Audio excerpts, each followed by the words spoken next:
Thank you for waiting there. 5 minutes after 10 o'clock, and got another good interview. I promise. I suspect. I predict. Looking at the books and looking at the information about our guest, it looks like this is going to be a good one. Ava Miles is on the phone. She has written a series of books and then some. She's known as a divine rock star and a best-selling author. And my gosh, she really is. I'm looking at the information online and the information that was sent to us by her publicist. The books we have here: The Goddess Guides to Being a Woman. Oh, that's the series, right? Yes. Goddesses Don't Do Drama, Removing Toxicity from Relationships. Goddesses Cry and Say M words. Goddesses Eat, and there are others as well. Ava Miles. Good morning, Ava. How are you? Hi, Larry. Good morning. Hi, everybody. Hey, where are you? Where are you calling from? I'm calling from New York. From New York, all right. And really cold day here. and do we know any goddesses? I mean, can you name somebody who's like famous who I can try to imagine what this personality is like? Well, Meryl Streep seems to be a good one. Okay. I mean, you know, to me, you know, I mean, I meet women all the time. I meet like a really kind woman who, you know, is in her power in the grocery store line, for example. I mean, we're all around. Everybody's their own divine rock star. I think whether or not you're feeling happy and fulfilled in life is usually a good meter as to whether or not you really tapped into that part of yourself. But it's there. It's just a question of whether or not you've started buying into other people's stories, or even maybe stories about yourself that just aren't really helping you. Yes. Oh my gosh. And every father or mother, any parent who has raised a daughter, wants their daughter to grow up to become a strong woman. They don't want those daughters to be the victims of guys like this creep that's just got sent to 150 years in jail or whatever. Yeah, exactly. Right? They don't want to be fooled. But I'm not blaming the girls, by the way. I don't want you to misunderstand what I'm saying. I just think every father, mother, I say father because I'm a dad, but yeah, every dad wants. I mean, every parent wants their daughter. I mean, you want your sons to grow up to be strong too and independent. So you're describing Robin. Well, there you go. Yeah. Yay! Good job, Robin. Thank you. All right. So does the book help somebody who's not there yet get there? Yeah, so the reason that I wrote the series as I did, there's 9 books, and they all are topical. So some are on money, for example, and feeling like you deserve money, because I think that's a big story with women. Certainly it's coming out with the Me Too situation. Some people feeling like they had to trade on their sexuality. It's an old story, right, with women to get your dreams fulfilled. Or you have drama and toxicity in your relationships, or maybe you're not having the most fulfilling sex life, or you have trouble with fear, or even you don't know what true happiness is. So all the books, there's 9 of them, all of them take topical sort of examinations of this, and because not everybody is going to need all of the books, right? But all of us seem to have these little triggers or little stumbling blocks to part of our lives that we want to see the happiest or the best. And so you pick up the book that you feel most compelled to pick up. If you're like somebody who feels like she's browbeaten by her mom, you know, and like her mom talks down to her all the time and she doesn't know how to speak her truth and like say, really, that hurts my feelings and like I really want to have a different relationship, Goddesses Don't Do Drama is a good one for you. And so like that's kind of like the whole vision of the series. Have you felt this your own self on all of the topics that you've written about? Absolutely. I really don't believe as a writer. I mean, I've written fiction books, and I mean, I have a couple cookbooks out because I used to be a former chef. I just don't believe you can write about what you don't know with any authenticity, and readers always sniff it out. My best emails are when readers are telling me, like, I've gone through this particular experience and you nailed it, and it's just like one of the best feelings. So yeah, absolutely. I mean, I wanted to completely transform my life. I was somebody who, was accomplished. I used to be a conflict expert in Washington, D.C. I was rebuilding war zones around the world. I supposedly had everything that you could want, but I didn't feel like I really had that. And so I kind of underwent this huge examination of my life. It kind of came about when I almost sort of died. Funny how that, sort of is a good wake-up call. Is that literal? I mean, you literally almost died? Literally, yeah. What happened? I got really sick in a developing country, and I was ill, seriously ill for 9 months. And they weren't sure I was going to be able to pull out of it. So, and then I've had other life-threatening things overseas, but that was a really serious wake-up call, because when you can't really do anything and you're not working and you're just sick, like you have a lot of time on your hands to reflect. Anybody who's had cancer or long-term illness knows that. So so this was like my wake-up call, and I just didn't want my life to be unhappy anymore. Wow, I think I know where you're going, and I think I love it. We've had this conversation on the air before about magic words. You know, when you're a kid, you're told there are certain magic words, and then you grow up and you think, no, there's no such thing. But then you realize that a parent can say to a child, you'll never amount to anything. And those are negative magic words that might actually come true if the child believes it. Or the opposite, gosh, you're so great, you're going to do anything. You're going to be able to accomplish anything. Those magic words can really make a difference. But I've witnessed it, and I want to ask, maybe, I don't know how many of you can relate to this.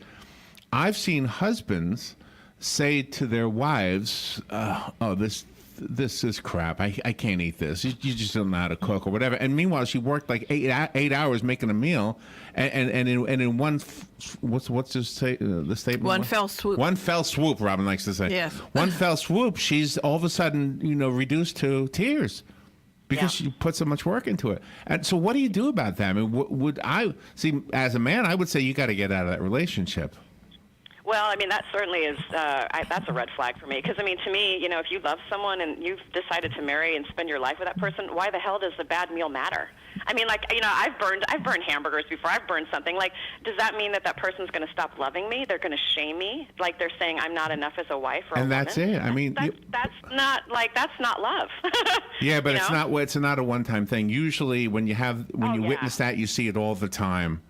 And so I don't know. I mean, is the advice, like, if I had a daughter that was married to somebody like that, I would say get out. But somebody else might say, no, let's talk to the guy. Maybe we can change his way. Maybe he doesn't mean harm. I don't know. I wouldn't be so forgiving. Well, I think, for me, I mean, everyone, I always say there's no, and I say that in the Goddess Guides, like, you have to ultimately decide. Like, tapping into your goddess is deciding what's best for you. Like, that's it. Like, it's not, I mean, I can say, like, these are sort of things I've learned, but at the end of the day, you have to decide. And so, if that woman really does love that man, and she really does see a glimmer of that man, most of the day, other than that time, maybe he came home from work, or he's been coming home from work because he's under pressure and he feels like he's going to get fired or laid off. Like, maybe there are other things that they haven't talked about, and that's maybe a place to start. But you're right. If this is sort of a continued pattern that, because I talk about the different strategies in relationships that you can do, which is you can go and show up differently, and be like, okay, well, I'm not going to let that affect me. You can talk it out. But if none of those strategies work, ultimately you have to decide if you're going to say, I'm going to be happy, and I'm going to feel like I'm a good person, and like we're just not a good match anymore. And it's not easy to do, but like, No. I mean, I always say, are you going to stay in a relationship? I mean, people, I've life coached people who retired in their 50s and 60s, and I'm like, they're talking about unhappiness, and I'm like, you could live in this day and age another 20 or 30 years, and do you want to keep living like this? Mm-hmm. Ultimately, that's it. Because a lot of people think, oh, I'm so old and I can't do this. It's like, you can always make a change, and like, you need to think about how much longer you want to stay miserable, because that's sometimes the place you got to like decide from. And that a misery can manifest in the anger, and you talk in your books about learning how to release the anger and don't suppress it. Yeah, it's so important. I mean, that's one thing, we talk about women being strong, but one thing that I recognize, because I was raised by the stiff upper lip Midwesterner, somebody hits you, you get up, stick your chin out even more, and like, you don't ever go and show emotion. I didn't cry until I was like in my early 20s when I got sick. Mm-hmm. And so for me, what I realized is that I wasn't allowing myself to be a full human being, because humans hurt sometimes, and that's just the body's natural release. Humans get upset, and they need to go and they need to release that anger consciously, because otherwise it becomes a pressure cooker, and people end up acting it out in ways that are destructive to themselves and other people. So I think getting in touch with those pieces and realizing that there's not this negative connotation about what emotion is. Emotion is just feelings and responses to experiences and in beliefs and interactions with people, and not having so much judgment and shame about it, especially as women. It's really important. What is the solution for the differences in thought about sex between men and women? There was a part in the book called Goddesses Don't Do Drama, where you talk about a woman who wanted a man, I can't remember if he was married or not, who liked sex because the last guy didn't for some reason. Mm-hmm. And I just can't imagine who that last guy must be. Yeah. There must be something that she could have done to get him to like sex. I don't know. or maybe he just had a wrong idea of sex. But anyway, but the new guy was not faithful. He liked sex, but he wasn't faithful. That's almost worse. Correct. That's almost worse Correct. than the first guy. Correct. So how do you, what do you do? I'm trying to figure out how to handle this, and what is the advice to a woman who's, do you subscribe to the notion that if you write down what your future will look like, that it will manifest itself? I mean, I think for me, it's a good starting point. I mean, part of being open to life, you talk about the magic words, is being open to the magic of life. And so for me, you can say these are the types of things that I want to have in my life. And I usually fall back on sort of feelings, but I also sort of say, well, this would be really great. And I have this intention that now I can say it, I want this or something even better. And then I open up the kind of like the universe's like rabbit hat, right? So they can pull whatever, out of the hat that is as great as that, if not something better. I think in terms of there's a whole book on sex and sexuality and creating a divine sort of connection between a couple, because I feel like the 50 Shades piece that we saw, which has been so big, couples were trying to sort of reconnect and find a spark in something that had been sort of like lost, or there was this sort of dark room that they wanted to go to. And I think a lot of people left that room not really feeling very loved and satisfied on a soul level. And so for me, as a woman, I think it's about knowing yourself and about knowing what you want a sexual relationship to be, but you also have to be willing to communicate that and be honest with yourself. If something doesn't feel okay, I know a lot of women who say that they've had sex when they didn't want to, like their first time was not like something they felt pressured into, and they have a lot of shame around that. So for me, it's like I talk about clearing the shame around sexuality. A lot of our stories, we have spiritual stories galore about sex and sexuality and bad girls versus good girls and being good at bad in the bedroom but good on the street, like all these stories. And it's like letting go of all those and just deciding you're going to feel pleasure and you're going to experience love and pleasure with your partner. Like that's kind of the piece. And then you sort of have to talk through like what his stories are too, because he's got things about being a man that we need to recognize as well. And that's like, to me, true committed sort of partnership. And you still can believe in God and do all the other sexual things with your partner too. Some people feel guilty about they can't have both. They have to have one or the other. Yeah, and I talk about that quite a bit. I mean, I was raised Catholic, I went to Catholic schools all through college, and you want to talk about somebody who had tons of shame around sex, it's like so confused. It's like it's supposed to be sacred, but it's only supposed to be sacred up until then you're married. Exactly. And then like what happens like when you have other feelings and, okay, and then what if you want certain things that they say aren't right? And it's like, well, how did they decide, like who gave them the right to decide that for me? And so I think part of it is deciding, like, does that make you happy and does that make you feel more loved? Because I really do believe that God is love and the universe is love, and those other things are just power and impositions into sort of like places in our lives that just don't really serve us anymore. And we need to have a better sense about what our true conscience is, as opposed to letting somebody dictate that to us. So does that same philosophy apply to the book on food? I mean, is food approached in a similar way? Yeah, I mean, I made a comment in one point in the thing. I was like, if you were thinking I was going to tell you what to eat, like, you're mistaken, because the whole journey of the Goddess Guides is you deciding. The part about food for me is, with women, there's so many women who have stories and have also like in destructive behaviors around it. They're binging, they're starving themselves, they're not eating anything that like fulfills them, they're not nourishing themselves. And the whole book is about finding, like, reconnecting with the part that food is nourishment. Food is life. And, somebody who couldn't eat for a long time when I was really sick, like I had that sense of what true starvation feels like, and it is really an unpleasant feeling. But in a lot of ways, a lot of people are walking around emotionally starved when it comes to like food. And so I wanted to talk about what the stories are related to weight, related to like this perfection piece about what a woman has to look like, but also the control issues related to food, and sort of what that means, and sort of to break all that down and say, like, okay, maybe those stories aren't serving you, and those are the ones that you've been like sort of playing out, but like you can sort of take that on, and then you can start feeling, because that's kind of like the thing, as you tap into your inner goddess, like you start feeling what's going to be good for you, and then you kind of know what you want to eat. Like it's those days where you're like, okay, I really need to eat this, and you don't completely know why, but you just need to follow that. And so it's being better in touch with that. Is it easier to bring your message to most of the women that are living in the United States as opposed to countries like Afghanistan, where the women are struggling just to be noticed and be their own person? Yeah, I mean, there certainly is a difference between I worked in developing countries, right? I was just talking with my my agent yesterday about Pakistan, and how even the struggle that, I experienced and some of my colleagues experienced and are still experiencing in just getting women to be educated, girls to get to school. You're talking at very different levels. But I think the thing is, you look at Mala and a variety of other women from that part of the world who are standing up.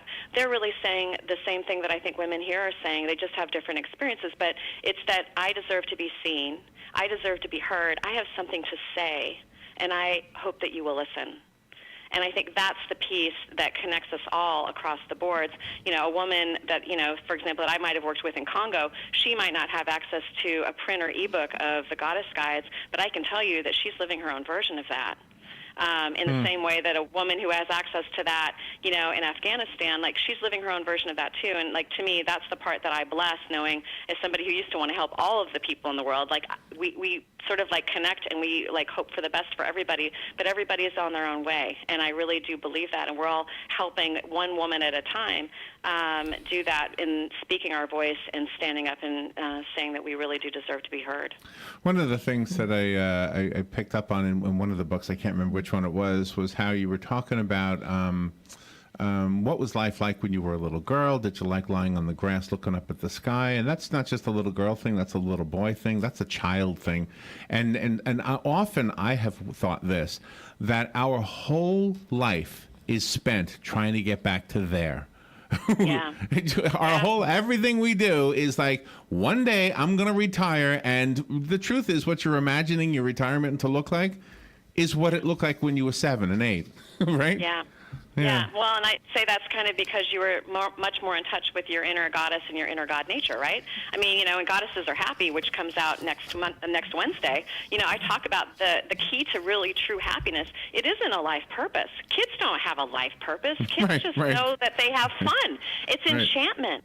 You see the magic in life. You see an elephant or a dragon in a cloud, right? You can play with a cardboard box and be happy because you are plugged into that enchantment. And that's something that we do lose, unfortunately. But I do believe, everyone who meets me says I'm just the happiest person and I have the best laugh and it's infectious. You do. You do have it is very infectious. Some people want to go in restaurants who are, Dowdy McDowdy pants and who just don't want to believe anybody can be happy. I mean, they will look I love at that. me, they will just stare me down, and I'm like, I am not dimming my happiness down for you, because it's just not my responsibility.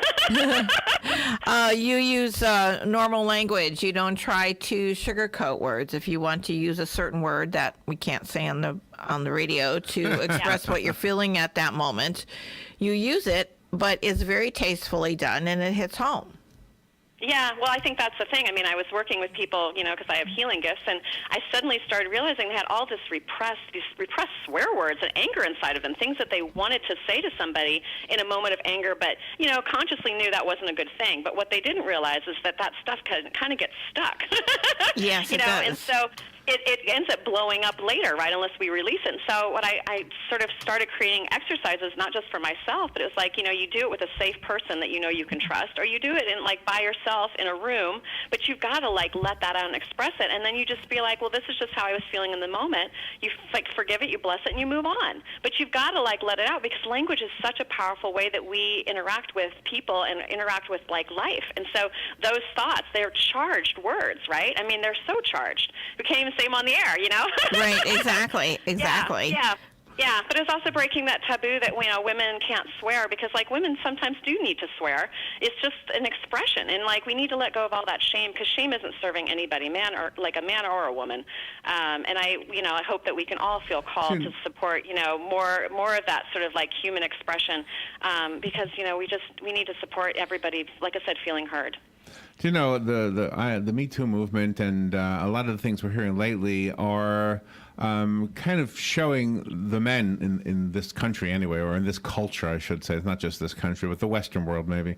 It's kind of showing us that a lot of our male friends have been horribly misbehaving, and they all seem to have money, by the way. Yeah. So if you want a man you can trust, you better get a poor guy. I'm just teasing. I'm teasing. But I was gonna say, I know some who aren't, but that's I'm okay. teasing. I'm teasing. But I think what I'm trying to say here is that some of the behavior.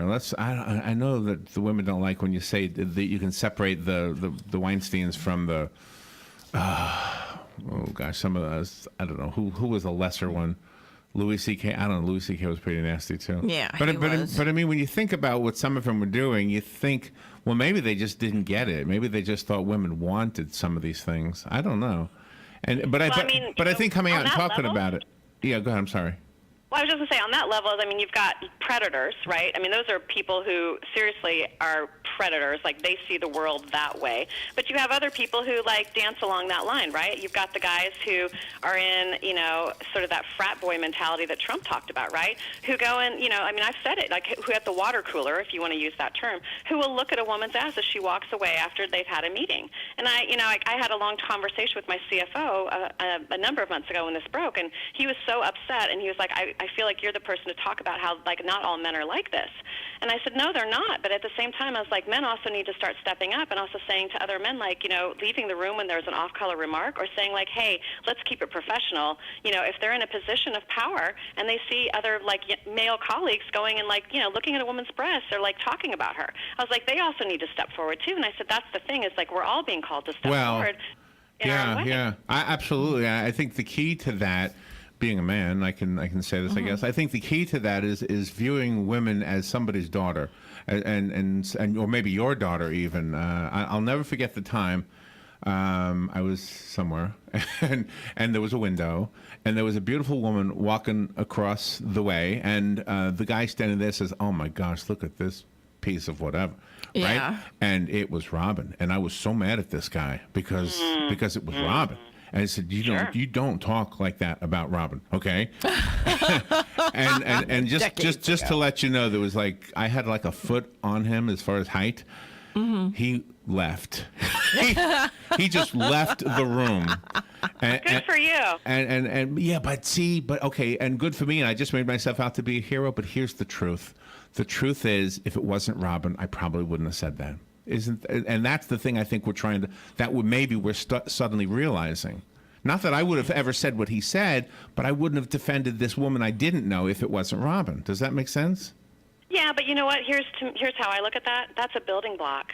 Like, maybe next time it happens, you will. Yeah, that makes sense? Absolutely. And so, to me, it's about building confidence, because we are scared sometimes to step forward in situations where we don't know somebody and speak up. I mean, it's like, I worked in, places of revolution. I mean, I saw it all the time. People were scared to step up, and suddenly, then there was, explosions on the street.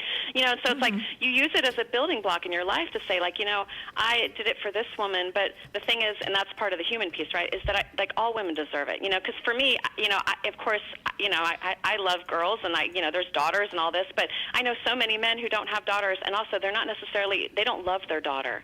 So that is a disconnect for them, thinking about a woman as a daughter. The thing is, we deserve to be thought of as just a beautiful human being. Absolutely. Who just happens to have well said. boobs yeah. and other things, different than you, but we're still just a human being, and we deserve respect, And so, I mean, one of my favorite things, you talk about men standing up. I was at a Nebraska Cornhusker game, because that's where I'm from originally, and these certain, I'm not going to say what team it was, but these certain guys who were younger were shouting nasty things, and they leaned forward and put their hand on their shoulders, and they said, excuse us, they're could you go and stop doing that? There's women and children around, and we really would appreciate it. Right. And you know what? Right. They did. Yeah. But nice. I literally thought, that is beautiful, and they did it in such a nice way. And I think that's the thing, is I'm trying to teach also people, how do you do that? Because I didn't know how to even say to somebody that they'd hurt my feelings. I was told, build a bridge and get over it. And so I was I was in my 30s, and I was like, how do I tell this friend of mine that they've hurt my feelings, and do it from a way that's not defensive or angry, but really is genuinely you hurt my feelings, but I want to sort of tell you because I really love you, and I don't want to not be your friend, And I think that's the thing, is that we have to learn new ways of engaging with each other, because the old ones clearly aren't really doing us very much good. Yeah, nice. exactly. I like what you just said. I love when we have an interview, and I'm made aware that the person we're talking to is making the world a better place. You are clearly doing that with words. Thank you, Ava Miles, for being on the air, and bigger thank you for what you're doing. You're making the world a better place. Oh, thanks. You guys are too. I can tell. I'm so grateful to have talked with you today. Thank you. What is a good website? AvaMiles.com, or you can just go on Amazon and put in Ava Miles, and you'll get all my books. And I did find it on Amazon. Yes, AVA Miles. Ava Miles. Thank you, Ava. All right. Have a beautiful day, guys. Thank you. We'll be right back.